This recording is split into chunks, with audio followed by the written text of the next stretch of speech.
talking today about the book of Leviticus. This is part of my project to read through the Bible, a project I started about 2 years ago now. I got through the books of Genesis and Exodus, and I'll link to all my videos in this project in the description down below. But then after Genesis and Exodus, I completely stalled out on this project and have not made any progress for about a year and a half before I decided I wanted to come back to it. So apologies to anyone who had been following me on this project before. There were a number of reasons why I stalled out on it, but I'm trying to get back into it now, and I've finished the book of Leviticus now. So as I mentioned in the first few videos I made on this project, and again, I'll link to everything in the description down below, but just to go over it super briefly, this is a reread for me. I read the Bible from more or less from cover to cover when I was in 7th and 8th and ninth grade, doing a chapter a night as nightly devotionals. I also grew up in the Christian private school system in which we studied Bible as a regular school subject, the way you would study math or science. So I remember studying Leviticus mostly in 6th grade, is my memory of going over the book of Leviticus in great detail in Bible class. Now, all of that was with the NIV translation, the New International Version. I'm reading it now from the Jerusalem Bible, which I ordered here in Vietnam, partly because the NIV just wasn't available here in Vietnam, at least not on the shopping websites I could see. And partly because this won't be an issue with the book of Leviticus, but I've always wanted to read the Apocrypha, the books that are in the Catholic Bible and not in the Protestant Bible. So looking forward to those when I get up to them. Now, Leviticus is in both the Catholic and the Protestant Bible, but there are some interesting footnotes and some interesting translations here which are different from the NIV I grew up with, and I'll get to those as we go along. I should also mention, while I'm doing my history on this, that I now consider myself an agnostic and a skeptic of Christianity, but I'm going to try to tread lightly on that just because I don't want this project to be just kind of angry skeptic rants about the Bible. I want to approach the Bible more as literature, or as foundation of the Western literary canon is the purpose for doing this project. Okay, so with all that background, we're getting into Leviticus. Now, Leviticus is book 3 of the Pentateuch, or what is called the Books of the Law. Books of the Law are Genesis, Exodus, Leviticus, Numbers, and Deuteronomy. They're all part of the books of the law, but Genesis and Exodus have a fair amount of narrative in them mixed in with the law. Well, Genesis is all narrative. Exodus is about half and half. Leviticus, however, is just about all law. Now, I guess it is narrative in the sense that it's all a speech that Yahweh gives to Moses. So Yahweh called Moses, and then this is all the speech that Yahweh gives, and then there's a little bit of narrative that interrupts when Aaron's sons are killed in chapter 10, and a little bit of narrative that shows up near the end. But even that narrative is the Jerusalem Bible uses the terms case law. So it's brief bits of narratives, but it's just there to introduce the law or to introduce the penalties for breaking the law. The Jerusalem Bible has this with five subsets or 5 headings. The ritual of sacrifice is the first one. Then the second one is the investiture of the priests. And then flipping over the rules concerning the clean and unclean. And then number 4 is the law of holiness. And last, number 5 is Where is it? Oh, did I skip number 5? There were 5, right? Am I misremembering? Ugh. Oh, okay. Maybe there's only 4. The law of holiness. Now, I looked at Wikipedia, double checked this on Wikipedia, and Wikipedia also has these same headings. So I think these are a fairly universal way to divide up the book of Leviticus. Drawing on what is on Wikipedia and also what I've picked up from some of the books I've read on biblical scholarship and the Old Testament lecture series by Christine Hayes. The book of Leviticus, along with the rest of the books of the law, assumed its final form in the Persian exile in the 4th century BC or the 5th century BC. But it was it was an editor putting together older material. Now, the theory of how these first 5 books of the Bible were assembled is that there was editors during the Persian exile who were working from 4 sources: the J source, the E source, the P source, and the D source. The P source is the priestly materials, and that is what largely Leviticus is concerned with, the priestly materials. Although I think Christine Hayes says this in her lecture series, and I was just checking this on Wikipedia as well. Chapters 1 through 11 are just about the rituals for the priests. But from chapter 11, we get to the general rules on cleanliness and uncleanliness for the whole population. So at this point, we're talking about the laws of holiness, which they call the H source, which I think there's some debate about whether the H source is separate from the P source or not.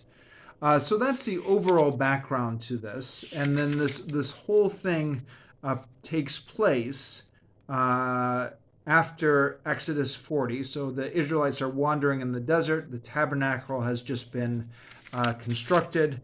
And now then God is giving his laws out in these long speeches. Now, one of the reasons I stalled out on this project is I think the book of Leviticus can be very boring to read through. Not that there's not a lot of interesting little odds and ends here. I mean, there are some interesting laws here that we can discuss, but it's very repetitive. So these first few chapters, when it's going through the rituals on sacrifice, there's a whole bunch of different types of sacrifice. Each one is slightly different, but there's a lot of things that get repeated about like how the animal's blood is supposed to get drained out at the certain part of the altar, or how the animal is supposed to be without blemish. And it was very hard for me to read this, to keep focused. My eyes would tend to glaze over. I would be looking over the words, but thinking of other things. And it was a flashback. It was a total flashback to when I read this back in 7th grade. And I thought to myself, why am I doing this to myself? I did this once when I was in 7th grade. The reason I'm doing it to myself is even now that I consider myself a skeptic, is because I think the Bible is one of the cornerstones of the Western literary canon. So it's worth coming back to, just to if you want to consider yourself well read. But how much of this is going to stay in my memory? Looking at these beginning chapters of Leviticus. I mean, I read them. I couldn't tell you what the sacrifice of reparation is off the top of my head. The difference between the sacrifice for reparation and the sacrifice for sin. I mean, you read them, but you just glaze over them. They don't, unless you are really making a serious study of this, all these rules for the rituals are not going to go into your long-term memory. So was it worth my time rereading this? Or, well, there's some interesting things in here. Maybe it wasn't worth rereading this with the level of attention that I gave it, but that's just my personality. If I'm going to read something, I'm going to try and absorb everything. Anyways, the rituals for sacrifice. So, if you are an animal rights activist, you are not going to like the next few chapters where it talks about how to sacrifice the animals. Although it's not only animals, there are oblation is a cereal offering. It is worth noting. I was reading the Iliad last year. Which also both the Iliad and the Odyssey also had a lot of references to animal sacrifice. So it wasn't just the ancient Israelites. It was the whole Mediterranean world that was doing sacrifice, and also. I'm currently actually reading a book about ancient China, the Romance of the Three Kingdoms, in which there are animal sacrifices in that. So this is, I don't know if animal sacrifice spread from a common place to both China and Israel and Greece, or if it was just something all ancient peoples thought of on their own.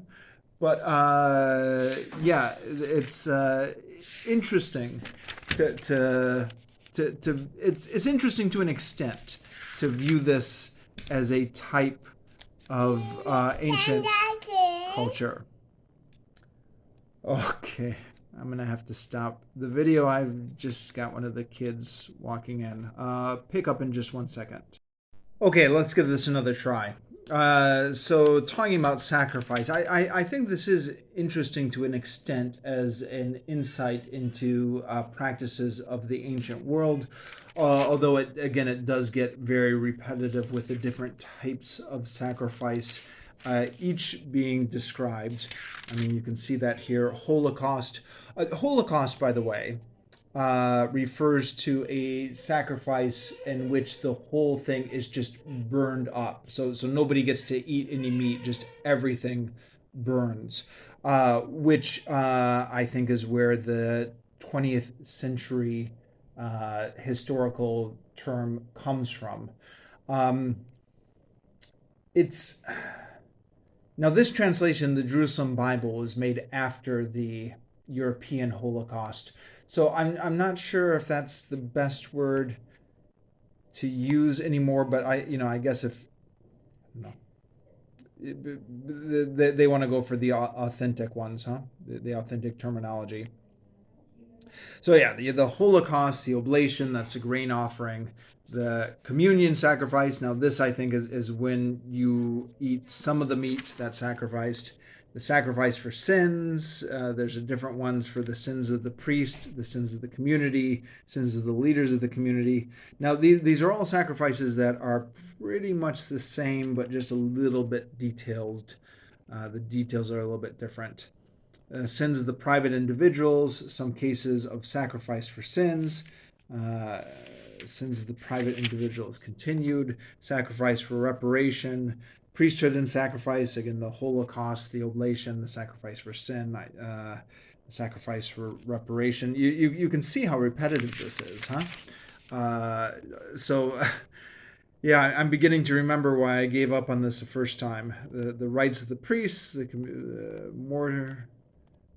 all this talking about the various different sacrifices. And then the investiture of the priests, how the priests get ordained. And then we go to one of the few little narratives in here, and it's interesting.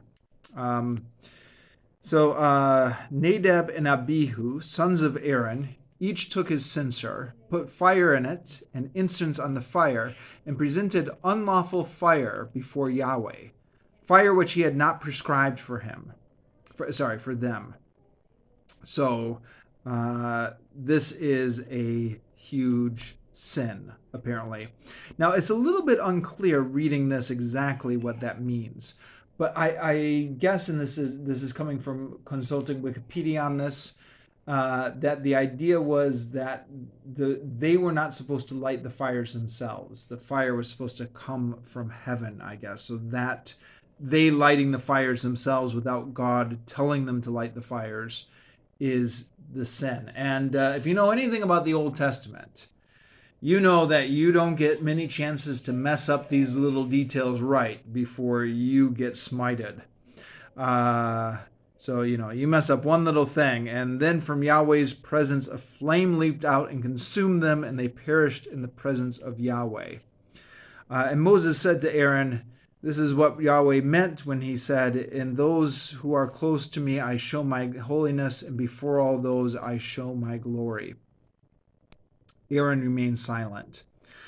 So, these are the kind of details that I remember, again, when I was in the Christian schools and we were studying the Bible, we would be horrified by these things. And we would always ask the Bible teacher, why did God do that? Now,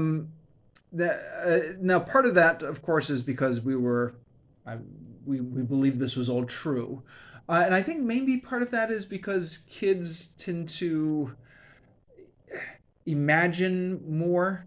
As an adult, I can see Nadab and Abihu. I can say, okay, well, these guys, fictional characters who have zero backstory. Like they're mentioned, I think, a few times before this, but we don't know anything about them, quite typical of the biblical narrative. They're only just brought out here to illustrate this one thing, that you're not supposed to put the fire in the censers yourself or something like that. And then they get struck down. So there's my emotional investment in them is very minimal. I understand that they're just brought on stage just to illustrate this small point. But anyways, yeah, their bodies are taken away.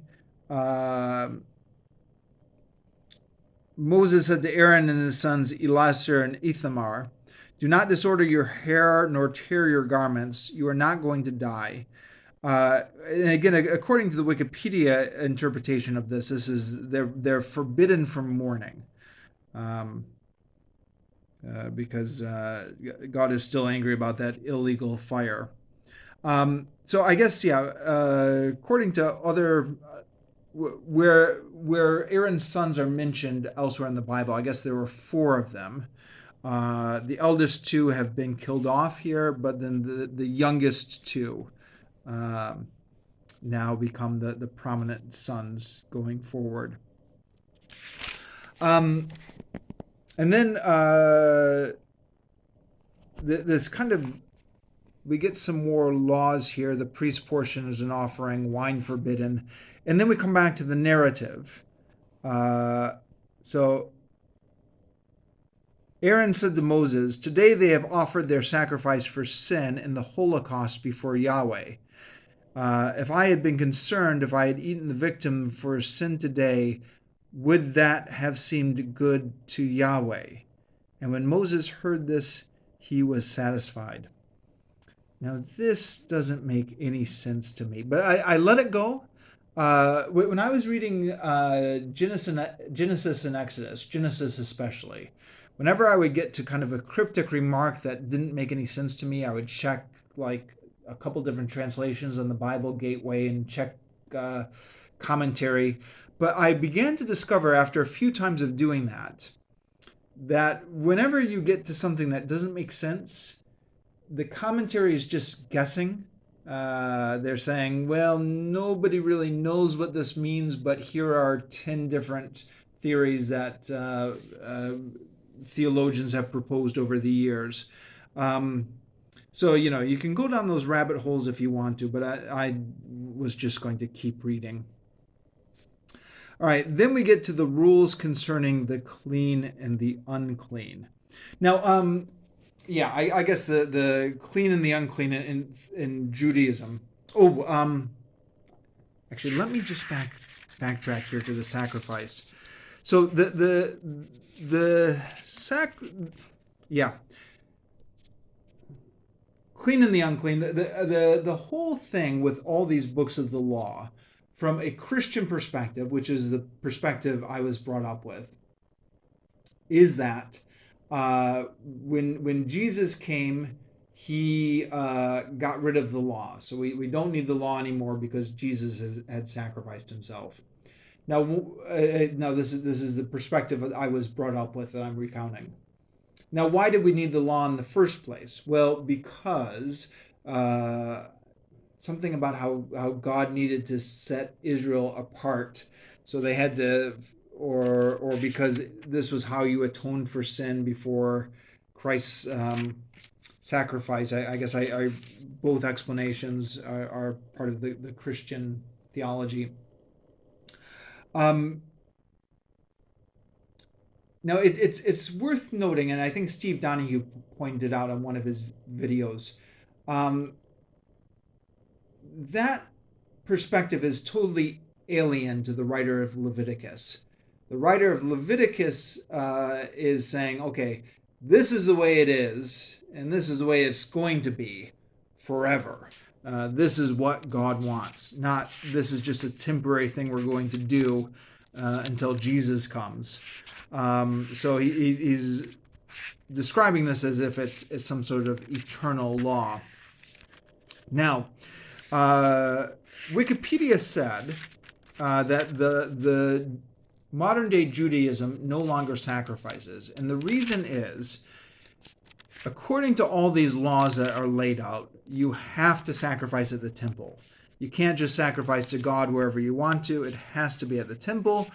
If you don't sacrifice at the temple, then the penalty is, yeah, you guessed it, death, which is in here somewhere.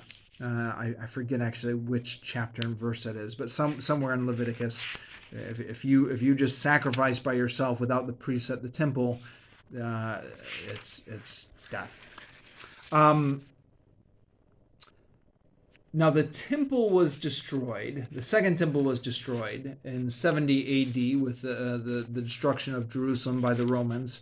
So there was no more sacrificing after that. And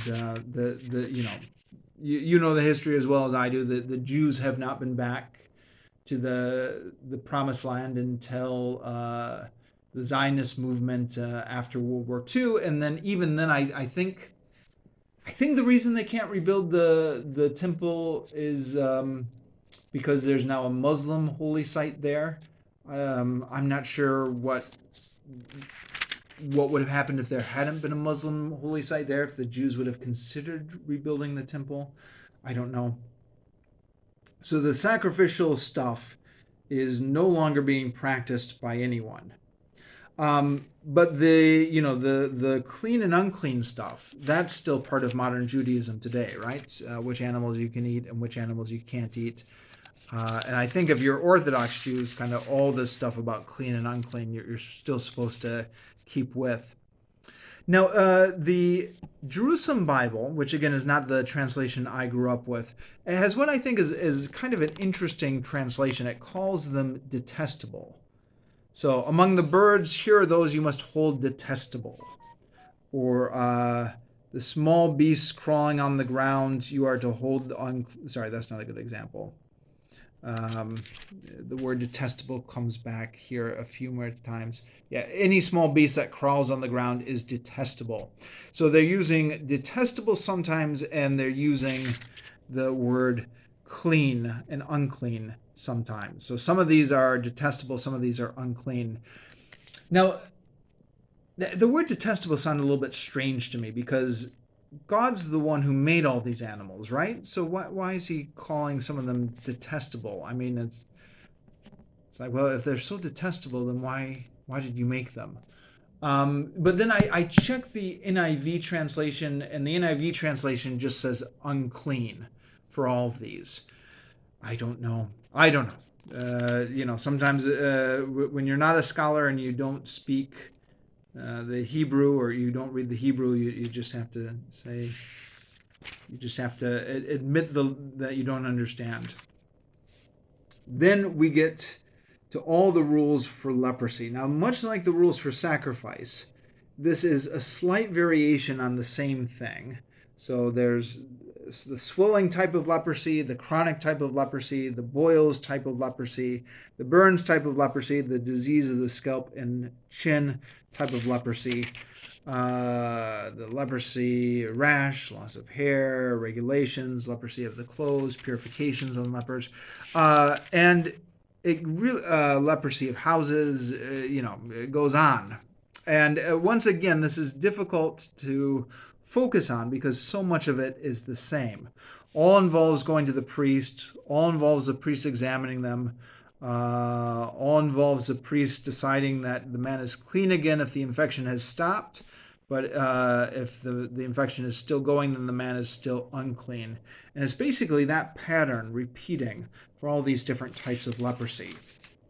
As a side note, I don't know if anybody else who grew up in the church or grew up in Sunday school or Christian schools ever has this memory, but like when you're studying the Bible, you're always hearing about lepers and leprosy in the Old Testament and the New Testament as well. And always used to confuse me as a kid, like, why don't we hear about leprosy now? I mean, seemed to be so prevalent in the Bible. And that was, in the days before the internet, it was hard to get answers to those questions. But according to the Wikipedia, nobody really knows what the Bible is talking about when it talks about leprosy. I think Wikipedia said it was probably a collection of infectious skin diseases that were all under the heading of leprosy. So yeah, interesting with all the prominence of leprosy to consider. Maybe that we don't know what it is. Then unclean because of sexual impurities. You've got to feel a little bit sorry for women here. They're just perpetually unclean. They're unclean like during the monthly period, and then they're unclean for like 7 days after their monthly period. And anything they touch is unclean. They're unclean after childbirth. For whatever reason, I forget where this is, somewhere in here. If they give birth to a male, they're unclean for longer than if they give birth to a female. That's somewhere in here, but I don't remember the exact chapter and verse. Apologies. The male, the translation here is a little bit funny. They're unclean when they have a discharge. And I wasn't quite sure what this meant. Does this mean any kind of emission of semen, or is this some sort of sickness? According to Wikipedia, when a man has a seminal discharge. But then over here it just says discharge. Wikipedia does not go through this verse by verse, but Wikipedia says this is referring to gonorrhea. But is there a difference? Is a seminal discharge just any time?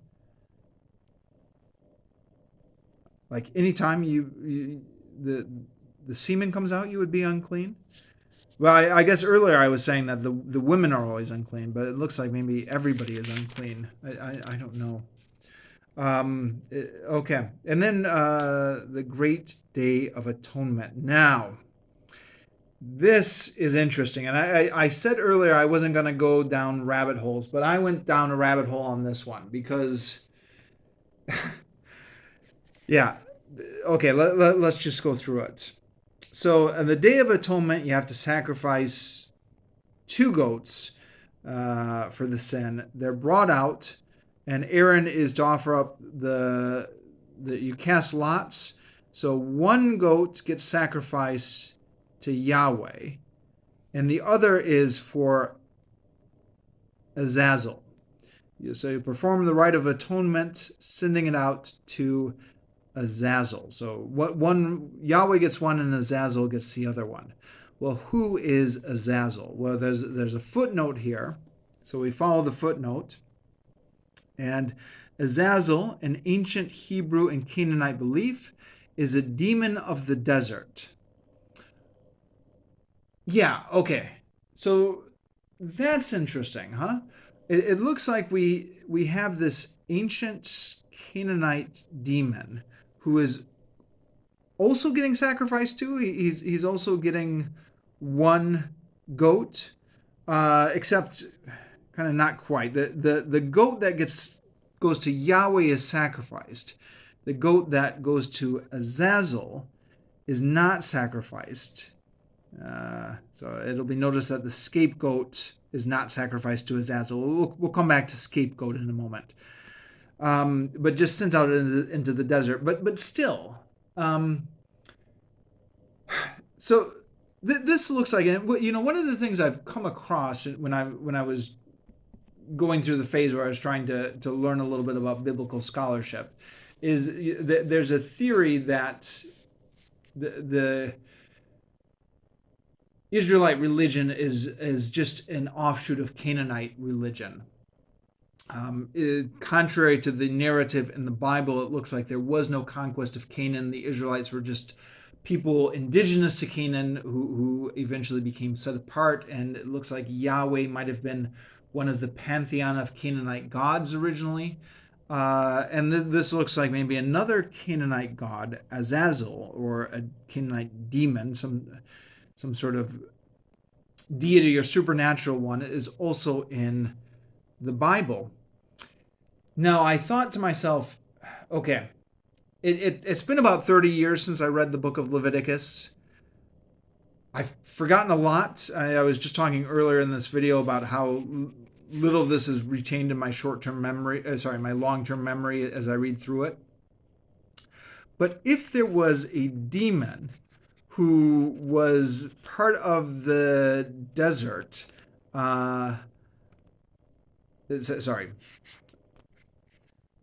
if there was a desert demon who was getting sacrificed to, and this was part of the cosmology of the ancient Israelites, I think I would have remembered this.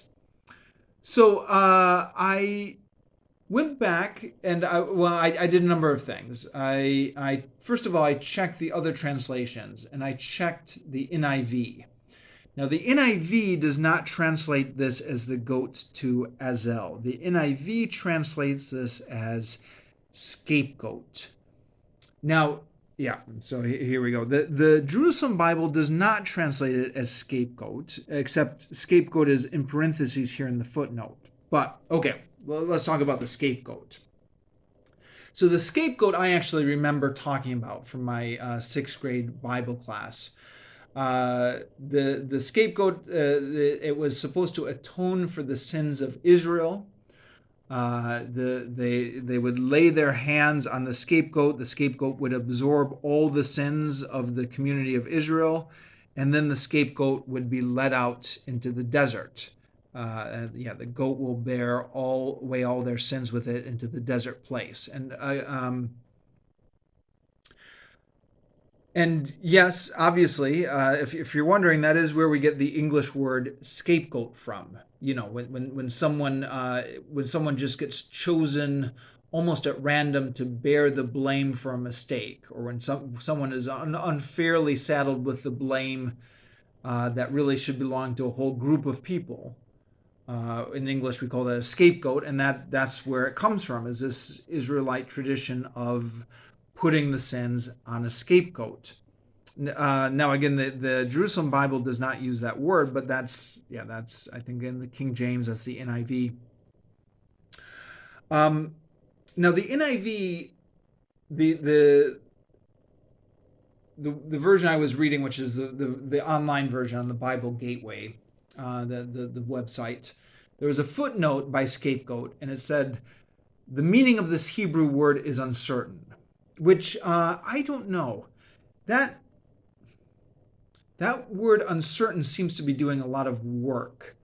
And I wonder if, I mean, why not just also say it could also possibly refer to an ancient Hebrew and Canaanite demon of the desert?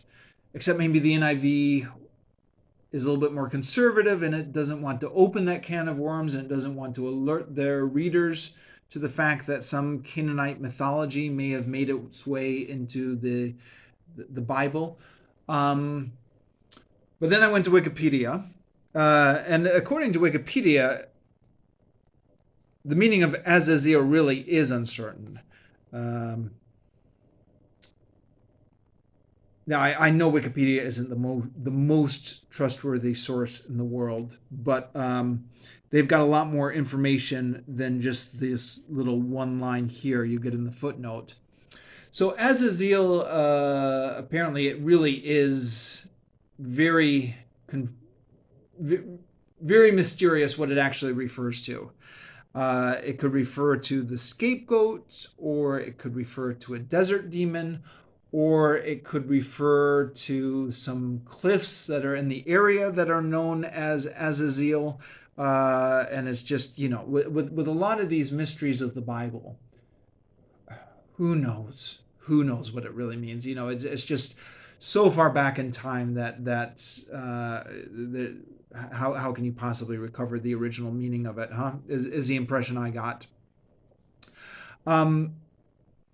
I did not, interestingly, so the idea that Azil is kind of an ancient demon or a fallen angel does show up in Judaism, and according to Wikipedia, Azazel was a prominent figure in Second Temple Judaism. Second Temple Judaism was like, I think, the Judaism around the time of Christ. And then Azazel shows up in some of the documents there, like the Book of Enoch, which I've not read, but that was a popular Second Temple Judaism book. It made its way into some versions of the Bible, not in the Protestant Bible, but the Jude, which is in the Protestant and the Catholic Bible, quotes from the Book of Enoch.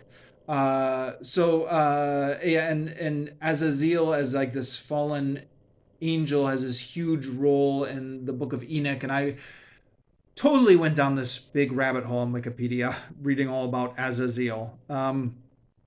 You know, I don't know. When you find something interesting, I guess you just pursue it, huh?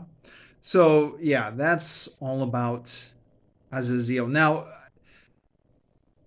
that was all about Azazel's place in ancient Hebrew mythology. The idea that he was also a Canaanite god or Canaanite demon was not so prominent on Wikipedia. So I did another search, Azazel Canaanite. And I found a few sources that kind of link Azazel as also a Canaanite deity, but again, it seems like the more you dig into this, the more people really aren't sure whether or not he was a Canaanite demon or not. So a very interesting footnote. Once you dig into this a little bit more, it looks like it's not at all certain that Azazel really was a Hebrew and Canaanite demon of the desert. But maybe, and interesting nonetheless. And, that's one of the footnotes you go down here. All right, then get into the holiness stuff. Rules for conjugal relations. So all the people you're not allowed to have sex with, essentially. Father, mother, father's wife. They say uncover the nakedness of. I think that's a euphemism for sex. Again, gets very repetitive here, as it does. Offenses against worship, holiness of the priests. Then we get into the annual feasts. So the Sabbath, Day of Atonement, and then the year of Jubilee, which is interesting. And again, this is something I remember from studying the Bible in middle school and sixth and I believe seventh grade as well. So the year of Jubilee is the idea that every how does this work? Every seventh year is a sabbatical year, like a year of rest. Um, so you're not supposed to sow anything, and I guess the idea is you have enough food stored up for a year of rest there. Uh, I'm no expert in how any of this works. I'm just yeah, yeah, just your average Joe. But you've seen those memes on the internet, right? About how we've got less leisure now than the medieval peasants do. Just because the pace of modern life, even with all these kind of time saving devices and all these things that are supposed to make our lives more convenient, we're actually working more than humans have at any other point in history. I don't know if that's true or not, but you've seen those memes on the internet as well, right? So it made me think about this, where they would like have a whole year off and just kind of live off the produce that they had gathered the previous years. And I guess one of the, aside from the religious reasons, one of the agricultural reasons that you might do this, and this is under the theory that all these religious laws have some sort of hidden practical element, is you letting the land lay fallow allows the land to recharge its nutrients, right? And then there's a year of Jubilee. So this is every 7 times 7 years. So every 7 years is a Sabbath, and then 7 times 7 is the year of Jubilee, so 49 years. But I think it's the year after the 49th year, so essentially every 50 years. And this is basically all debts get canceled, all slaves get freed, meaning the Israelite slaves. It doesn't count with the foreign slaves. And all land goes back to its original owner. So, this is the part of Leviticus that really appeals to progressives and social justice types. There are definitely some parts of Leviticus that do not appeal to progressives, like where it calls homosexuality detestable. I think I skipped that part, but it's definitely in there. There was a movement I remember years ago. I'm not sure if it's still active, but the Jubilee movement, which was a group of progressive Christians who were trying to use the precedent of the year of Jubilee to get the United States to cancel the debt that very poor countries owed to it. You can guess how successful that campaign was. Not at all, but it certainly was a very nice idea. Um, yeah, so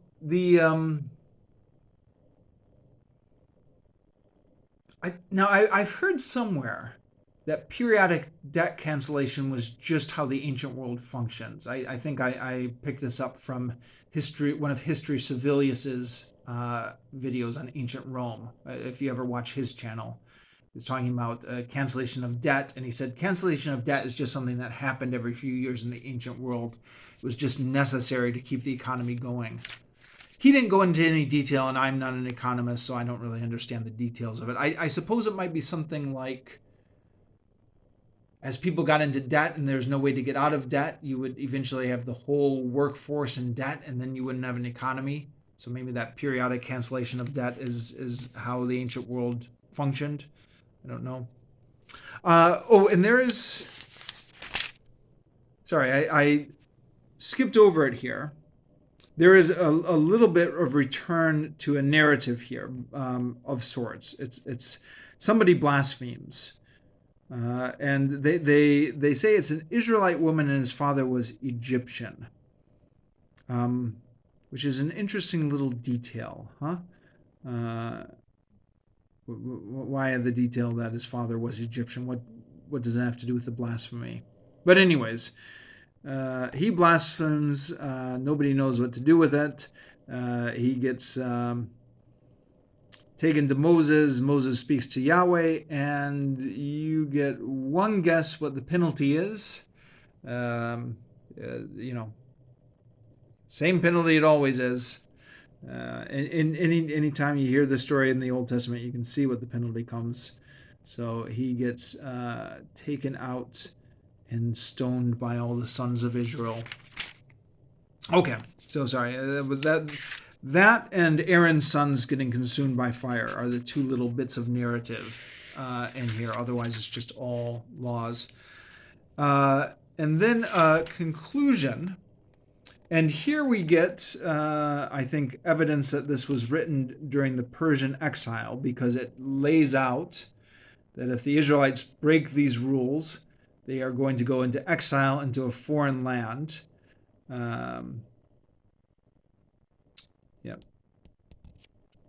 You perish in the land of their enemies.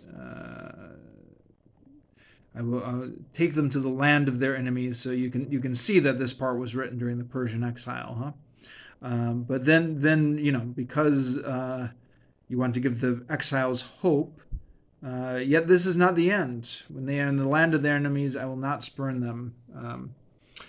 And then some wrap-ups about tariffs and estimates, with some parts I didn't really understand, to be honest. And again, maybe this is one of those cases where I should have gone to Wikipedia, but I didn't. Basically, if somebody pledges themselves, it's all the different ways they can redeem themselves. So if a man pledges himself to God, if anyone vows the value of a person to Yahweh and wishes to discharge the vow, a man between 20 and 60 years of age shall be valued at 50 silver shekels. Okay, and then a woman shall be valued at 30 shekels. I know. Don't tell the feminists about this part. So the price is clear enough here, but what does it mean to vow the value of a person to Yahweh? Like, I vow my wife to Yahweh, and what happens then, huh? And there are various things that can get vowed to Yahweh and then redeemed. But then there's also something called the ban here. And if it goes to the ban, then it cannot be redeemed. So to talk about that, I think it comes up here with the fields. Yeah, the field under the ban becomes sacred and passes to the priest. But then somehow a man can go under the ban, right? So nothing, however, that a man lays under a ban for Yahweh may be redeemed. Nothing he possesses, whether man, priest, or fields, or his patrimony. What is laid under the ban is always a holy thing and belongs to Yahweh. A man being laid under ban cannot be redeemed. He must be put to death. So that just raises all sorts of questions, right? How does a man get laid under a ban? Is that the same as vowing a person to Yahweh? And why is there even a case law for this? Does this happen? Do people do this to themselves? And then what does it mean to be put to death? Is that like a human sacrifice? So there is, as you, I'm sure probably know, the Old Testament is on the whole very anti-human sacrifice. And yet there are some cases where it does appear to pick up. There's Abraham and Isaac, of course, even though that gets called off at the end, it's a close run thing. And then there's a case in the book of Judges where somebody has to sacrifice his daughter to Yahweh because she was the first one who greeted him on the way home. So there do seem to be those cases, as Christopher Hitchens is fond of pointing out, that do sneak in. This is probably one of those cases where I should have done more research and checked under other translations and a Bible commentary. But I just knew it was going to be another rabbit hole, and it was just going to leave me with nobody really knows at the end of it, because that's where all of these end up going. So yeah, that is my, not so much a review of Leviticus. Sorry, I keep saying Exodus. I don't know why that is. It's not so much a review of Leviticus. It's, who am I to review the Bible? But just my talk through of my reading experience with Leviticus. So I'm going to sign out here.